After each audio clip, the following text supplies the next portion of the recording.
हरे कृष्णा। तो इसके पहले हम लोगों ने काफी कुछ देखा था। 9 स्कंद हमारे जो है संपूर्ण हो चुके हैं।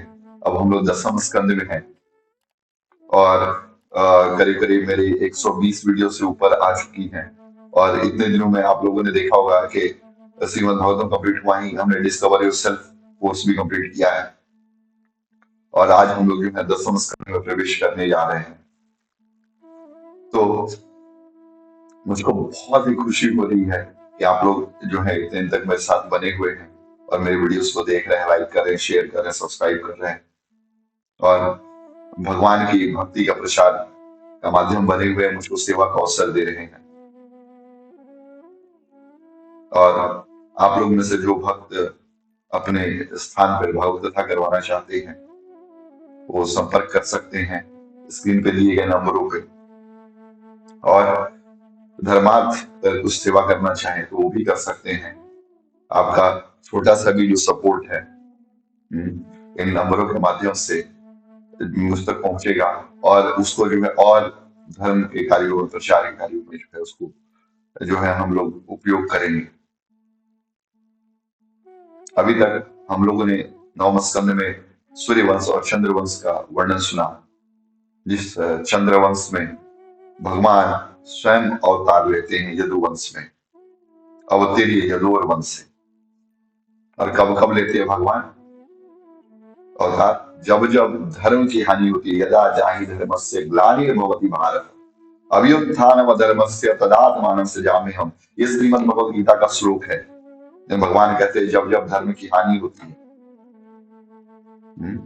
और अधर्म का उत्थान होता है तब तब मैं जो है प्रकट होता हूँ, सृजाम में हूँ, मैं स्वयं प्रकट होता हूँ।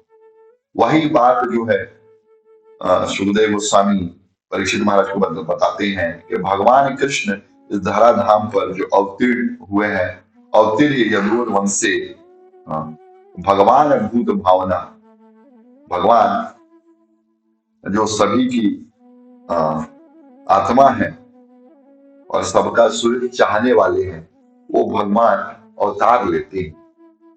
और ऐसा वैसा अवतार नहीं ले रहे हैं। भगवान का जो अवतार होता है बहुत ही अद्भुत अवतार होता है। स्वयं आते प्रकट होते हैं भगवान। और कृतवान यानी विश्वात्मा, और वो विश्वात्मा जो है भगवान अपना शरीर जब धारण करते हैं, उस कथा का श्रवण जो है परीक्षित को सुखदेव गोस्वामी कहते हैं। और परीक्षित महाराज जी बोलते हैं कि वही कथा भगवान तानी नो वद विस्तरात, उस कथा को जो है आप विस्तार से कहिए। मतलब कुछ भी जो है उसमें थोड़ा सा भी आप अपना जो है ये मत रखिएगा कि थोड़ा बचा के रख ले, थोड़ा सा हम जो है और उसको जो है बाद में हम करें। नहीं, आप जो है संपूर्ण कथा हमको सुनाइए। और भगवान की वो कथा जो है परीक्षित महाराज को सुखदेव गोस्वामी सुनाते हैं आप। और सुखदेव गोस्वामी यहाँ पे कहते हैं कि परीक्षित तुम बहुत भाग्यवान हो, और क्या तुम जो है जिस जन्म जिस कुल में पैदा लिए और उस कुल में जो है भगवान स्वयं आकर के तुम्हारे जो परदादा थे उनके ऊपर कृपा करी, दादा लोग थे उनके ऊपर कृपा करी, लेकिन तुम जो है 3 दिन 4 दिन से ऐसे ही बैठे हुए हो, क्या तुमको जो है थोड़ा सा भी भूख प्यास नहीं लग रही है? तब परीक्षित महाराज वहां बहुत सुंदर श्लोक करते हैं। वो कहते हैं निवृत्त तरशैल उपगीयमान भौषधा श्रोत्र मनोभिरामाद। इतना सुंदर श्लोक कहते हैं कि निवृत्त तरशैल उपगीयमानाद, जो आप जो भजन कर रहे हैं, भगवान के नाम का कीर्तन, भगवान के कथाओं का कीर्तन कर रहे हैं, मैं निवृत्त हो गया हूं, हमें कोई क्षुधा नहीं लग रही है।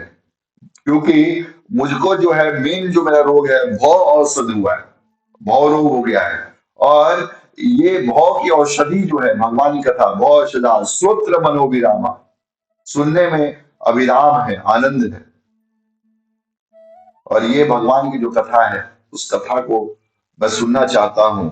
क उत्तम श्लोक गुणानुवाद, क उत्तम श्लोक गुणानुवाद, पुमान् विरचेत विना पशुघ्ना। वो कौन ऐसा व्यक्ति है जो भगवान उत्तम श्लोक, जिनकी लीलाएं, कथाएं, कीर्तन बहुत सुंदर सुंदर श्लोकों में होती है, उनके लीलाओं को ना सुनने का इच्छुक हो, अगर वो व्यक्ति आत्मघाती ना हो तो।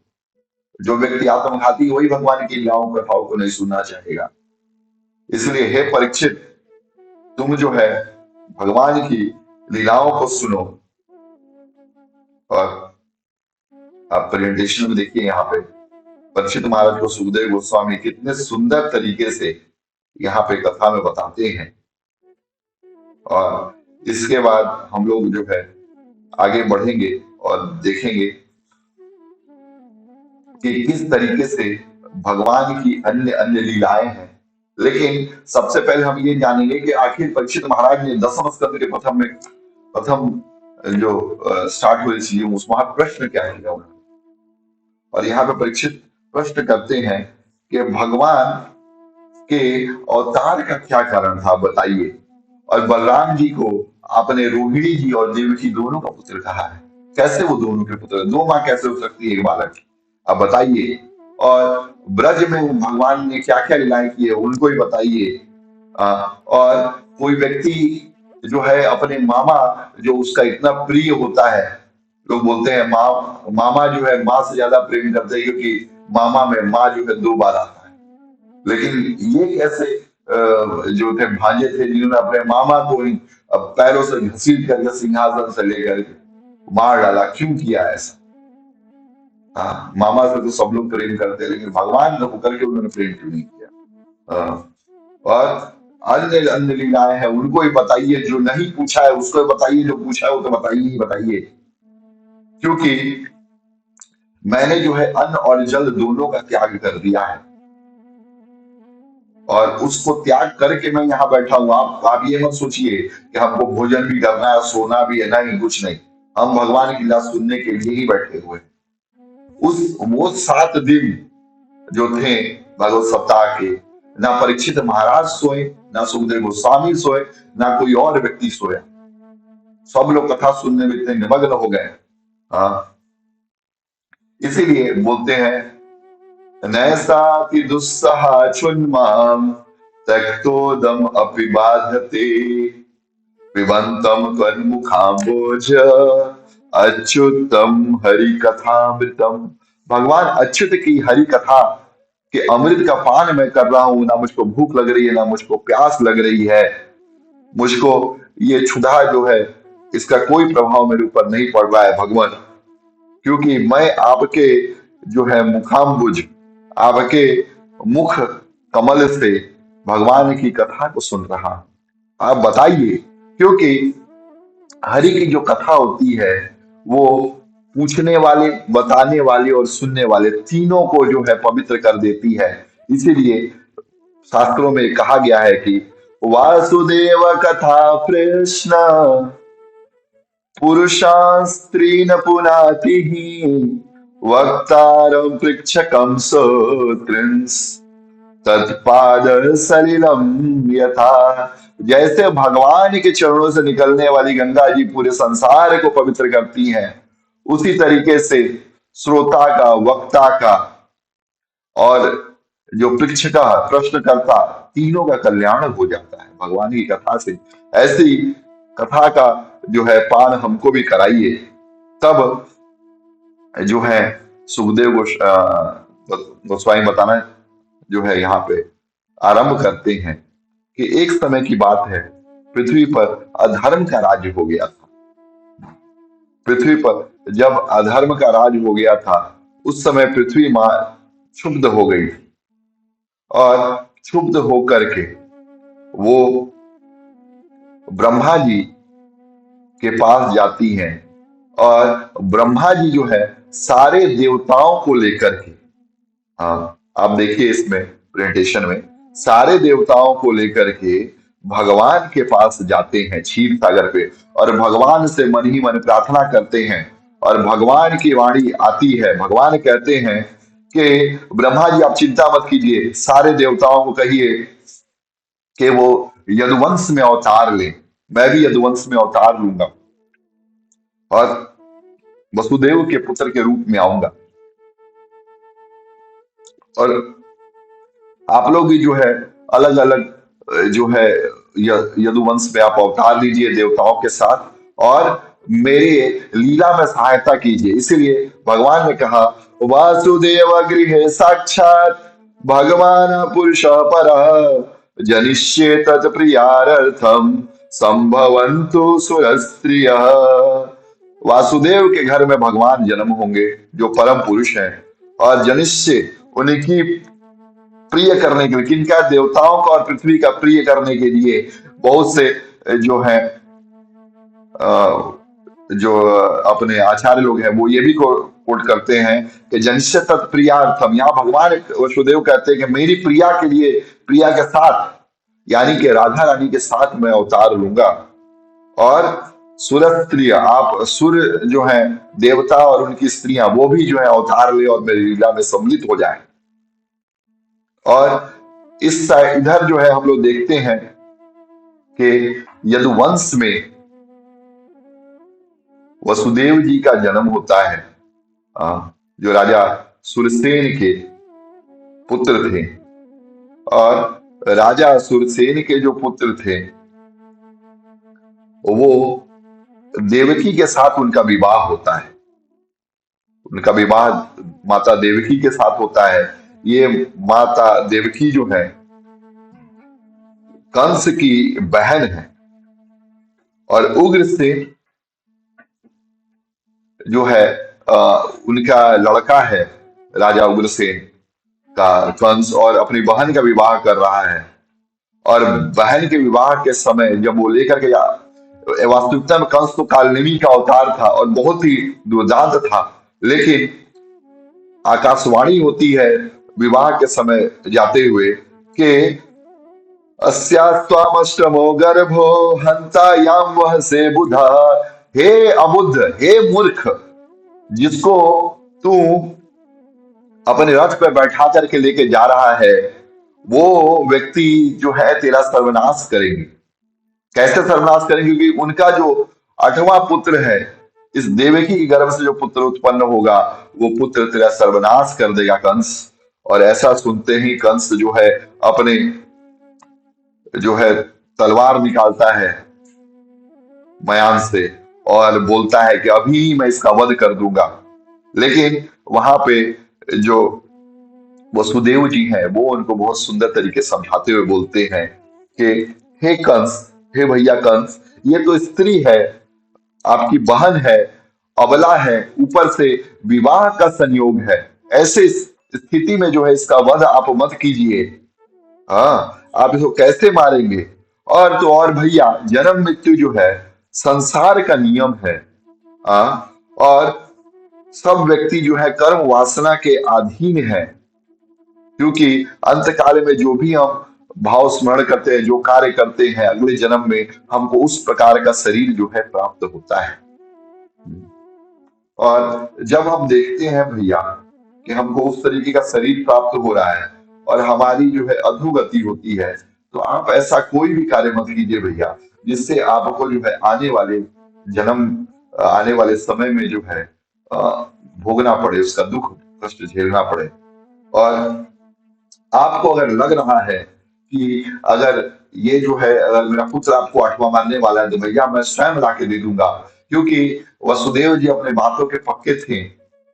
और वसुदेव जी ने भी यहाँ मन ही मन सोचा कि अब जो है जब तक प्राण संकट में हो तो बचाने का प्रयत्न करना चाहिए, फिर भी ना प्राण बचे तो सब कुछ भगवान की इच्छा मान करके उसको स्वीकार करना चाहिए, क्योंकि अज्ञानता के कारण ही इस शरीर से मोह होता है। वास्तविकता में हम यह शरीर नहीं, हम आत्मा है। भगवान कृष्ण भगवत बताते हैं देहिनो इष्म यथा देहे कौमारम यवनम जरा तथा देहांतरः प्राप्ति धीरस्तत्र न मुह्यति। और इतना कह करके जो है वो चुप हो जाते हैं, लेकिन कंस उनकी बातों को समझ जाता है कि कल्याण, अपना कल्याण चाहने वाले को दूसरे से द्रोह नहीं करना चाहिए। इसीलिए वो वसुदेव को छोड़ देते हैं वासुदेव का वचन जो है वो स्वीकार करते हुए। हाँ, और जैसे ही उनका पहला पुत्र होता है, वसुदेव जी जो है ला करके अपना पहला पुत्र कंस के हाथों में देते हैं कि भैया ये लीजिए आपका भांजा, और आप इससे जो करना चाहे कीजिए। लेकिन कंस के मन में हृदय परिवर्तन हो जाता है उस बच्चे को देख करके, और बोलते आहा हा, ये इतना सुंदर बच्चा है, मैं इसको क्यों मारूंगा।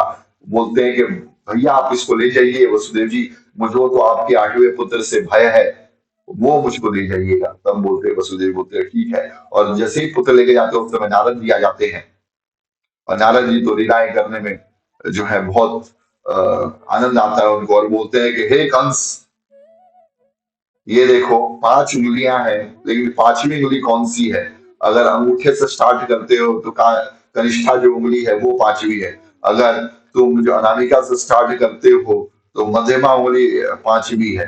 हाँ, किसी भी तरीके से गिनो, 5वां जो है अलग अलग उंगली हो सकती है। और कंस उनकी बातों को समझ जाता है, और तुरंत वसुदेव और देवकी को जो है कारागृह में बंद करता है, और उसके बच्चे को जो है पत्थर पे फोड़ करके मरवा देता है। और जो है वास्तविकता में हम लोग सोचेंगे कि इसका क्या मतलब है। इसका मतलब ये हुआ कि भगवान जो है बहुत ही जो ऐसे हैं कि उनके भक्त इतना निर्मोही है कि आ करके वहां पे जो बच्चे हैं उनको मारना चाहते हैं। लेकिन जो अपने ये नारद मुनि रहते हैं वो भगवान की लीलाओं को और सुंदर तरीके से आगे बढ़ाने में लगे हुए रहते हैं। और उन्होंने इसलिए किया था ताकि जल्दी से जल्दी बच्चे मरे और भगवान का अवतार और शीघ्र हो जाए। क्योंकि देवता लोग भी जो है वो भी बहुत ही, आप बोल सकते हैं, सेल्फिश हो सकते हैं, और उनके मन में भी आकांक्षा रहती है। इसलिए उन्होंने भविष्यवाणी कर दी। नहीं तो भगवान आराम से वसुदेव जी घर में रहते, कोई टेंशन नहीं था, कोई दिक्कत नहीं थी, बड़े होते आराम से खेलते कूदते। लेकिन देवताओं को जल्दीबाजी थी, और उसके चक्कर में भगवान को जो है फिर बाद में जो है वृंदावन के जंगलों में जाना पड़ा। लेकिन भगवान तो जहां भी जाते हैं उसको ही जो है वैकुंठ से बढ़ के बना देते हैं। हाँ, करोड़ों करोड़ वैकुंठों का आनंद जो है वृंदावन में है। इसलिए संत महात्मा कहते हैं, वो मोद न मुक्ति के मंदिर में जो प्रमोद भरा ब्रज धाम में है। न सुमेर न सरोज सुधारस में जो ललाम लता विराम में है। इतनी छवि राशि अनंत कहाँ, जितनी छवि सुंदर श्याम में है। उतना सुख और कहीं भी नहीं, जितना सुख कृष्ण के नाम में है। तो यहाँ पे जो है कंस जो है जेल में डालते हैं, और एक बाद एक करके जो 6 पुत्र होते हैं उनको जो है कंस मार देते हैं। और 7वां पुत्र जब बलराम जी के रूप में गर्भ में आते हैं देवकी जी के, तब भगवान कृष्ण योग माया जी को बोलते हैं कि हे योग माया, आप बलराम जी को जो है माता रोहिणी जो वसुदेव जी के अन्य पत्नी है उनके गर्भ में स्थानांतरण कर दीजिए, और आप जो है आप मेरा कार्य साधन कीजिए, और आपके ऊपर मेरी कृपा रहेगी। आप मेरी बहन के रूप में आएंगे, सुभद्रा के रूप में, और तो और आप जो है कलयुग में अन्य अन्य जगहों पहाड़ों पे आप पूजी जाएंगी। माता वैष्णो देवी हो गई, फिर रजरप्पा में माँ काली है, फिर विंध्यवासिनी देवी है। ऐसे ऐसे जगहों पे माँ कात्यायनी के रूप में आपकी पूजा होगी, और लोग आएंगे आपके पास पहाड़ों के ऊपर, आपसे आशीर्वाद मांगेंगे, पूजा करेंगे, और आप उनकी जो मनोकामनाएं हैं उनको पूर्ण करोगी। भगवान ने आशीर्वाद दिया अपनी बहन को।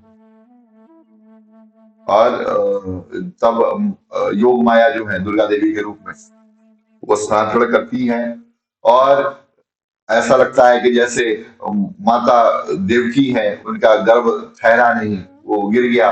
और बहुत कंस जो है ये सोचता है कि बच्चा पैदा ही नहीं हुआ, 7वां तो गर्भ जो ठहरा ही नहीं, और 8वें गर्भ का इंतजार करते हैं। और जैसे ही भगवान कृष्ण आने वाले रहते हैं देवकी के गर्भ में, सबसे पहले वो वसुदेव जी के मन में प्रवेश करते हैं। भगवान अपि विश्वात्मा भक्तानाम भयंकरः आविशेषांस भागेन मनः आनक दुंदुभे। आनक दुंदुभि, आनक दुंदुभि वसुदेव जी कहते हैं, क्योंकि जब वो उन्होंने जन्म लिया उस समय देवताओं ने दुंदुभि बजाई, क्योंकि भगवान उनके पुत्र के रूप में आने वाले थे। और भक्ता नाम अभयंकर, भक्तों को अभय प्रदान करने के लिए, भय को दूर करने के लिए भगवान जो है मना अलग दुंदुभि के मन में प्रवेश करते हैं, फिर उसके बाद उनके हृदय में प्रवेश करते हैं। उनके हृदय से माता देवकी जो है उनके हृदय में प्रवेश करते हैं। और देवकी के मन में, फिर उनके हृदय में, फिर उनके गर्भ में भगवान प्रवेश करते हैं। तो भगवान जो वीर्य के द्वारा स्त्री गर्भ में जैसे डाला जाता है बीज, उस तरह से भगवान प्रकट नहीं होते, भगवान मन से प्रकट होते हैं। हाँ, जब तक भगवान को मन में हम अपने नहीं बैठाएंगे, भगवान कब हमारे जीवन में आएंगे? अगर हमारे जीवन में भगवान को लेके आना है तो हमको भगवान को अपने मन में बैठाना ही पड़ेगा। और जब वसुदेव देखता है देवकी को भगवान के गर्भ में है, तो वसुदेव का मन जो है, वसुदेव कह रहे हैं, कंस का जो मन है वो सोचता है कि क्यों मैं अपनी प्यारी बहन को मारूं, मुझको नहीं मारूंगा मैं इस अपनी बहन को और बच्चे को भी नहीं मारूंगा। मन में भावना आ जाती है ममता की, क्योंकि भगवान जब भी जीवन में आते हैं व्यक्ति के अंदर जो है सद्गुण अपने आप चले आते हैं, क्योंकि भगवान जो है सारे सद्गुणों के स्रोत हैं। और इस तरीके से जो है कंस चला जाता है, लेकिन कंस के मन में हमेशा चिंता रहती थी। और कंस जो है आसीनम संविशंतिष्ठन् भुंजाना पर्यटन महिम चिंत्यमानो ऋषिकेशम अपश्यत तन्मयम जगत। वो भोजन करते वक्त, सोते वक्त, खाते वक्त, उठते वक्त, बैठते वक्त, जाते वक्त, घूमते वक्त, हर समय जो है भगवान के बारे में तन्मयम जगत, अपश्यत तन्मयम जगत, उनके जो जगत को देख रहा था, जो भगवान कृष्ण हर जगह उसको दिखाई दे रहे थे, ऐसा देख रहा। फिर कुछ समय के बाद जब भगवान जो है गर्भ से बाहर आने वाले रहते हैं, उसके पहले देवता लोग आते हैं, आके गर्भ स्तुति करते हैं और भगवान की प्रार्थना करते हैं। और भगवान बोलते हैं सत्यव्रतम सत्य परम त्रिसत्यम सत्यस्य योनिं नेतम च सत्ये सत्यस्य सत्यमृत सत्य नेत्रम सत्यात्मकम त्वाम शरणम प्रपन्ना। हे भगवान, आप सत्य हैं, परम सत्य हैं, त्रिकाल अबाधित सत्य हैं, और जो कुछ सत्य बन जाता वही सत्य आप है, सत्य की योनि आप है, सारे सत्य आपसे निकले हुए। हे भगवान, शरणम, आपकी हम शरण में आए हैं। क्योंकि जो सुखदेव गोस्वामी के पिताजी हैं वेद व्यास जी, वो जो है प्रार्थना करते हैं भगवान की, और धर्म वो बोलते हैं कि सत्यम परम धीमहि धामना स्वेन सदा निरस्त गोकम सत्यम परम धीमहि। तो परम सत्य उनको प्रणाम करता हूँ, और वो परम सत्य भगवान कृष्ण जो है वसुदेव के पुत्र वासुदेव हैं, वही परम सत्य हैं। तो लोग सोच रहे थे कि प्रथम स्कंद के पहले श्लोक में परम सत्य कौन है। कुछ लोग स्पेकुलेट करते हैं कि भगवान राम हो सकते हैं, भगवान जो है नरसिंह देव हो सकते हैं, और भी भगवान शंकर हो सकते हैं, देवी जी हो सकती हैं, गणपति, ओम गण गणपति नमो नमः, गणपति जी हो सकते हैं, इंद्र हो सकते हैं, ब्रह्मा जी। लेकिन यहाँ पे जो है देवता लोग, सारे देवता, ब्रह्मा विष्णु महेश, ब्रह्मा जी आए हैं, शंकर जी आए हैं, सब लोग बोल रहे हैं हे भगवान सत्य परम सत्य व्रतम सत्य परम त्रिसत्यम, तीनों काल अबाधित सत्य हैं, सत्य रजतम, तीनों में जो सत्य है आप हैं, भूत भविष्य वर्तमान में सत्य आप हैं, तीनों गुणों में सत्य आप हैं, तीनों गुण से परे जो है उसमें भी सत्य आप हैं। अभी तो सत्य नेत्रम, जो भी सत्य सामने दिखाई दे रहा है वो सब के सब आप हैं। क्योंकि हे भगवान, एक यह अपना शरीर है, इसकी कल्पना जो है वृक्ष के रूप में की गई है, जहां पे दो पक्षी बैठ करके फल खाते हैं, और कौन से दो फल हैं? अगर हमको सुख मिल रहा है दुख, यही दो फल हैं। और इसके तीन मूल है, सत्व रजतम, जो विश्व रूपी शरीर है, उसके तीन मूल हैं, जो पेड़ है उसके तीन मूल हैं इस शरीर रूपी पेड़ के। वो क्या है? सत्व रजतम, तीन जो गुण है। और इसके चार रस हैं, धर्म अर्थ काम और मोक्ष, जो चतुर पुरुषार्थ है। और विध, इसकी पांच विधाएं हैं, और वो है अपने क्षितिज जल पावक गगन समीरा, या आंख कान नाक जीभ त्वचा। विद्या, हम जिससे विद्या ले सकते हैं, तो पांच तरीके से हम विद्या ले सकते हैं: आंख कान नाक जीभ त्वचा।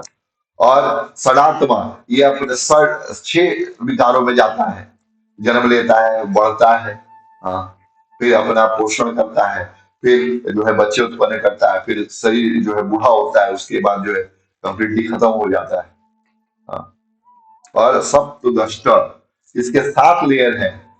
इस शरीर के भी 7 लेयर है: त्वचा, मांस, हड्डी, मज्जा, रुधिर, हाँ, और फिर वो अपना वीर्य जो बनता है, सातवीं सप्तम धातु है। और अष्ट विटपो, 8 शाखाएं, कौन कौन सी? क्षितिज जल पावक गगन समीरा और मन बुद्धि अहंकार, ये 8 जो है। और 9 नवाक्षो, और इसके 9 जो है यहाँ पे खुडरे हैं। वो 9 हमारे जो शरीर की जो बॉडी पार्ट्स हैं: 2 आंख, 2 नाक, 1 मुख, 2 कान, और नीचे 2 छेद है हमारे, जिससे हम लोग मलमूत्र का त्याग करते हैं। ये टोटल 9। और इस तरीके से जो है भगवान अपने बताते हैं। और उसके बाद बोलते हैं द्विखगो, 2 खग, 2 पक्षी इस वृक्ष के ऊपर बैठे हुए हैं, हे भगवान। और ये संसार इस तरीके से है, लेकिन इस संसार को चलाने वाले जो है भगवान आप हैं। त्वयंबुजाक्षाखिल सत्वधामनि समाधिना वेशित चेत सैके। हे भगवान, आप अखिल सत्व धाम के धाम हैं। और आपको जो है जितने बड़े बड़े महान संत ऋषि हैं, अपनी समाधि में आपको धारण करते हैं। त्वदपाद पोते न महत कृतेन, और आपके चरण जो, उनको चरण को उन्होंने पोत बना दिया है, नौका बना दिया है महान लोगों ने। और वो क्या करते हैं कि जब उनके चरणों का आश्रय हो जाता है, उन चरणों का, तब जो जितना भव सागर है, वो संसार गौवत्स के खुर में, एक बछड़े के खुर में जितना जल आता है, उतने खुर के बराबर हो जाता है, उतने साइज के बराबर हो जाता है, उतना आकार हो जाता है उसका। और ये यहाँ पे भगवान से प्रार्थना करते हैं कि हे भगवान, आप जल्दी अवतार लीजिए और हमारे कष्टों को दूर कीजिए। और सॉरी, भगवान के स्तुति करके चले जाते हैं। और भगवान कृष्ण का प्रकट होता है, जो जिस समय अष्टमी तिथि, और भगवान प्रकट होते हैं, और सारे गुणों से युक्त रोहिणी नक्षत्र में सारे ग्रह नक्षत्र तारे सब शांत थे, सौम्य थे। काल दिशा पृथ्वी जल नदियां हृद अग्नि वायु आकाश नक्षत्र मन भद्रमास की कृष्ण पक्ष अष्टमी तिथि को, ये सब के सब अनुकूल हो गए थे, सारे अपने सदगुणों से भर गए थे। और भगवान चतुर्भुज रूप में प्रकट होते हैं, और वसुदेव के सामने और प्रकट होकर के बोलते हैं, हे वसुदेव, तुमने पुकारा और हम चले आए, और जान हथेली पर लेके आए। जान हथेली क्यों? कंस मार्दच होता है, क्योंकि भगवान जो है हथेली पे लेके चलते हैं। लेकिन यहाँ पे वसुदेव और जो देवकी थी, उनकी जान हथेली पे आ गई। बोले भगवान, हम नहीं चाहते हैं, क्योंकि हमारी जान आपके में बसी हुई है, आपको अगर कुछ हो गया तो हम कैसे रहेंगे। और भगवान इतना प्रेम देख करके बोलते हैं कि ये अनन्य प्रेम जो तुम्हारा वसुदेव और देवकी आज का नहीं, पिछले जन्म का है, क्योंकि पिछले जन्म में तुम कृष्ण और सुतपा थी। और तुमने जो है बहुत मेरी सेवा की और प्रार्थना की कि मुझको जो है आप पुत्र के रूप में प्राप्त हो जाइए और आपके जैसा पुत्र मिले। तब मैंने कहा कि मेरे जैसा पुत्र तो नहीं होगा, मैं स्वयं आ जाऊंगा, लेकिन मैं आपको अपने जैसा भी पुत्र दे रहा हूं। मैं तो आ ही रहा हूं, मैं आपको एक और पुत्र दे रहा हूं, one by one get one offer. क्योंकि मेरे में और बलराम जी में कोई अंतर नहीं है, वो भी आपके पुत्र रहेंगे। और इस तरीके से भगवान जो है प्रकट होते हैं। और भगवान ने उनको प्रेरणा दी कि मैं जो है छोटे रूप में हो जा रहा हूँ, और आप मुझको जो है नंद बाबा जो जमुना पार है वहां पे लेके चलिए। और वहां पे नंद बाबा की एक पुत्री हुई है योग माया, आप उसको लेकर के आ जाइए। और भगवान प्रेरणा जैसे ही भगवान को गोद में लेते हैं, जो अब वसुदेव जी हैं उनके सारी बेड़ियां जो है खुल जाती हैं, और प्रसन्नता के साथ जो है आनंद के साथ जब आगे बढ़ते हैं, अपने सर पे रखते हैं, टोकरी के ऊपर रख करके जाते हैं भगवान को, तो देखते हैं कि सारे किवाड़ खुल गए, सारी बेड़ियां खुल गए, सारे पहरेदार सब सोए हुए हैं। और लेकर के जब पार जाते हैं तो बीच में जमुना जी आती हैं, और जमुना जी जो है हिलोरे मारने लगती हैं, अपने आप को प्रभाव दिखाने लगती हैं कि मैं भी हूँ, भगवान की अर्धांगिनी बनने लायक हूँ। हाँ, और तब भगवान अपना एक पैर बाहर करते और भगवान के चरणों को छू करके फिर जमुना जी जो है सौम्य हो जाती हैं। यहाँ पे सुखदेव गोस्वामी यमुना जी को यमाग्रजा कहते हैं कि यमुना जी उधान मार रही है, ये नहीं देख रहे कि ससुर जी जा रहे हैं। यमुना जी में ससुर जी हमारे चल रहे हैं, ससुर जी हैं तो उनको ठीक से ट्रीट करे, लेकिन नहीं, ससुर जी को ठीक से ट्रीट नहीं करती। लेकिन फिर बाद में देखती है कि ससुर जी कहीं हम भगवान जो है हमको अन्यथा ना ले लें, तो वो सौम्य हो जाती हैं, कहीं घुटने भर हो जाती है, कहीं जो है कमर भर हो जाती हैं, कहीं गर्दन भर हो जाती हैं। और इस तरीके से भगवान जब पार होने लगते हैं तो देवता लोग सोचते हैं कि भगवान जो है सबको अमृत प्रदान करने वाले हैं, हाँ, चरणामृत प्रदान करने वाले हैं, तो हम लोग को भी इनको जो है अमृत की वर्षा इनके ऊपर करनी चाहिए। लेकिन उसके ऊपर जो है उनके पीछे पीछे शेषनाग उनके ऊपर चल जाते हैं, जो बोलते हैं, और वो मन में सोचते हैं कि मुझको ही प्रभु का सेवा करने का अवसर मिलेगा, और बहुत प्रसन्न होते हैं। और तो और जो बादल रहते हैं वो भी प्रसन्न हो जाते हैं। बादल सोचते हैं कि भगवान जो है अपने नाम के आगे मेरा नाम लगाएंगे, और घनस श्याम उनका नाम होगा, इसलिए जो बादल है और प्रसन्न हो जाते हैं। क्योंकि अभी तक बादलों को कोई जो है महत्व नहीं देता था, इंपॉर्टेंस नहीं देता था, कोई अपने नाम के आगे नहीं लगाता था, लेकिन भगवान जो है घनश्याम लगाएंगे, घन लगाएंगे अपने आगे, और उनका नाम जो है घनश्याम हो जाएगा, बादल प्रसन्न होते हैं। और इस तरीके से जब जाते हैं सुखदेव बोले वसुदेव जी नंद बाबा के घर, वहां देखते हैं कि माँ यशोदा सोई हुई, सब लोग सोए हुए हैं, योग माया बगल में खेल रही हैं, और वहां जाकर के भगवान को बगल में रखते हैं और योग माया जी को उठा करके ले जाते हैं। और फिर जब यमुना पार आते हैं और सारे किवाड़ बंद होने लगते हैं, और जब हाथ में रखते हैं अ, वो पुत्री को नंद बाबा की, तो उस समय क्या होता है कि फिर से उनके जो है हथकड़ियां लग जाती हैं। और यहाँ पे आचार्य लोग कमेंट्री करते हैं कि ऐसा क्यों ना हो, जो व्यक्ति भगवान को छोड़ करके माया के पीछे भागेगा उसका क्या होगा। दुविधा में दोनों गए, ना माया मिली ना राम। हाँ, तो दुविधा में जो है दोनों चले जाएंगे, ना माया मिलेगी ना राम मिलेगा। हाँ, इसलिए जो है हमको जो है सोचना चाहिए कि किसके पीछे भागना। अगर भगवान के पीछे रहेंगे तो हमारे पीछे माया जो है दौड़ते दौड़ते आएंगे, अगर भगवान की सेवा नहीं करेंगे तो हमारे पीछे कुछ नहीं रहेगा, भगवान भी चले जाएंगे, माया देवी भी चली जाएंगी, उनका तो कार्य ही जाना। इसीलिए यहाँ पे जो है इस तरीके से जब कंस आता है और देखता है कि पुत्री हुई, और पुत्री को चलता है मारने के लिए, तो पुत्री जो है हाथ से उड़ जाती है, और कंस को बोलती है, हे कंस, तेरा काल जो है ब्रज में अवतार ले चुका है। और जब ये कंस सुनता है तो उसको बहुत दुख होता है कि मैं अपनी आराध्य जो दुर्गा देवी में आराध्य है उनको मारने चला था मैं, और बहुत दुखी होता है। लेकिन फिर जब वो अपने सहचरों के साथ आता है, अपने मित्रों के साथ, वो मित्र बोलते हैं कि आप तो महान शक्तिशाली हैं, पूतना को बुलाइए और सबको मरवा दीजिए।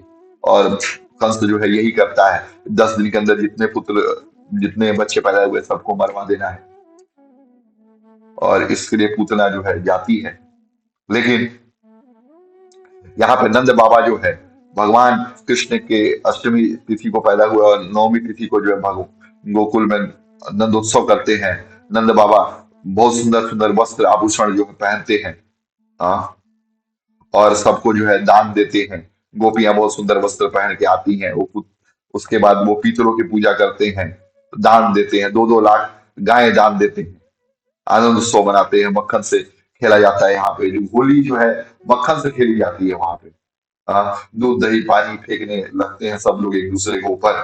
फिर कुछ समय के बाद उनका जात कर्म संस्कार होता है, जिसमें जात कर्म संस्कार में 2 भाग घी और 4 भाग मधु को सोने पे रख करके बच्चे को चढ़ाते हैं। इससे मेधा बल और बढ़ती है, बच्चा दिखाई होता है, भगवान की लीला की जाती है। और बहुत सारे सुंदर सुंदर भजन और कीर्तन जो है होते हैं भगवान के। और एक बहुत सुंदर भजन है, नंद के आनंद भयो जय कन्हैया लाल की, हाथी लिली घोड़ा लिली यार लिली पाल की। नंद के आनंद भयो जय कन्हैया लाल की। हाँ? जवनन को घोड़ा दीनी बूढ़न को पाल की, नंद के आनंद भयो जय कन्हैया लाल की। ब्रज के जो है लोग गाते हैं। हाँ। ब्रज में मच गयो हल्ला, नंद को हो गयो लल्ला। ब्रज में मच गयो हल्ला, यशोदा को हो गयो लल्ला। यशोदा को हो गयो लल्ला, यशोदा को हो गयो लल्ला, के ब्रज में मच गयो हल्ला। हरे कृष्णा।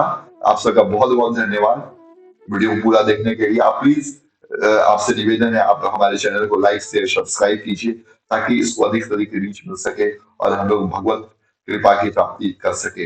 हरे कृष्णा, हरि बोल। ग्रंथराज श्रीमद् भागवतम की जय श्री प्रभुपाद की जय। प्रेमानंदे। हरि हरि बोल।